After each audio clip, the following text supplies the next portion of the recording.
খারাপ সময়টা হয়তো অতীত হয়ে যায়, কিন্তু মানুষের খারাপ ব্যবহারটা কখনো অতীত হয়ে যায় না।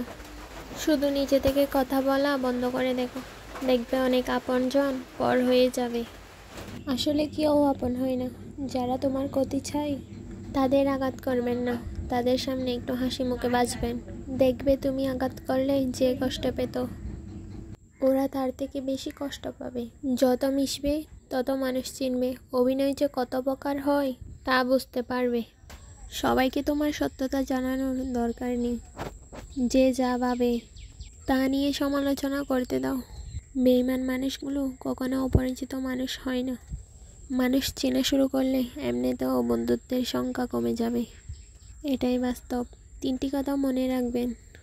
যে তোমাকে সাহায্য করে তাকে কখনো ভুলে যেও না। যে তোমাকে ভালোবাসে তাকে কখনো ঘৃণা করো না। তাকে কখনো ঠকিও না। ধোঁকা একজনই দেয়, কিন্তু বিশ্বাস সবার উপর থেকে উঠে যায়। মন খারাপের দিনগুলো না খুব দীর্ঘ হয়, আর সেই দিন কাউকে পাশে পাওয়া যায় না। যেহেতু আমি তোমার রক্তের কেউ না, সেহেতু আমি তোমার আপনও কেউ না। তাই আমাকে বলে নিজেকে বাঁচাও। ধুলোবালির সঙ্গে রেখে কি লাভ? তুমি নিজেকে ফুল দিয়ে সাজাও।